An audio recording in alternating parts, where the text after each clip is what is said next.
HarperCollins presents Lula Dean's Little Library of Banned Books by Kirsten Miller. Read by January Lavoy. In this novel, Lula Dean creates a lending library outside her home.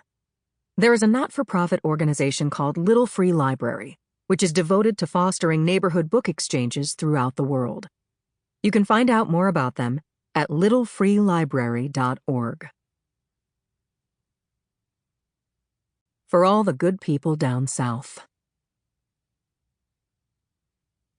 Chapter 1. Food of the Gods. Ronnie Childers was tripping his balls off in Jackson Square when an angel of the Lord appeared before him. She was a glorious vision, dressed in black gym leggings and a Bikini Kill t-shirt, her golden hair twisted into a messy knot on the top of her head. She looked a lot like a girl he used to get stoned with back in high school. The angel hovered over his park bench, the streetlight casting a halo behind her head. "What the hell are you doing, Ronnie?" she asked. "Am I that fucked up? Or is it really you?" The angel snorted. "Both," she told him. Tears of pure joy sprang to Ronnie's eyes. "Hallelujah," he said. The Lord sure did work in mysterious ways. "You've been out in the cow pasture again, haven't you?" Ronnie giggled. "You got me." He opened his hand and presented a little brown mushroom as an offering. The angel plucked the mushroom out of his palm and slipped it into her bra for safekeeping. "You realize it's 2:00 in the morning."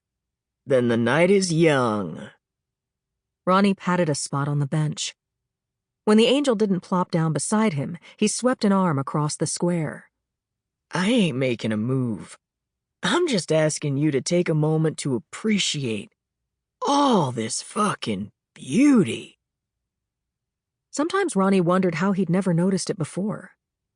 He'd spent half his life in Troy's town square, under the branches of its giant oaks and magnolias.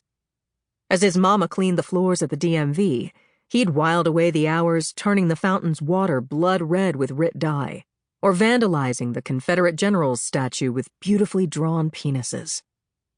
Those days were long gone, but the square was still Ronnie's favorite spot.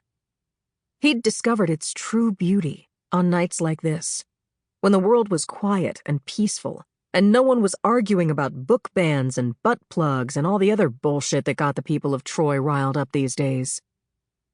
"You know, this could be a pretty nice place," Ronnie sighed.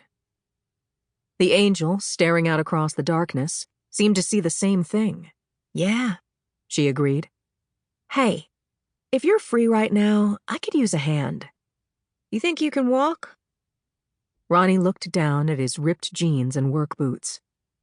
His right leg kicked out when he willed it to move. "Looks as if. Where are we heading?"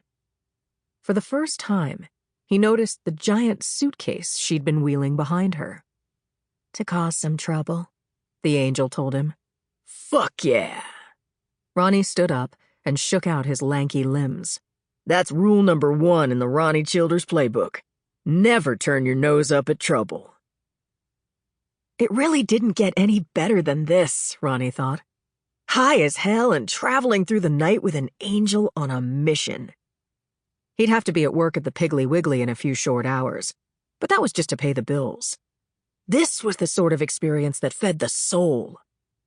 Ronnie was absolutely certain that the world would be a much better place if more folks stepped out of the boxes they'd come packed in and opened their minds to the mysteries of the universe.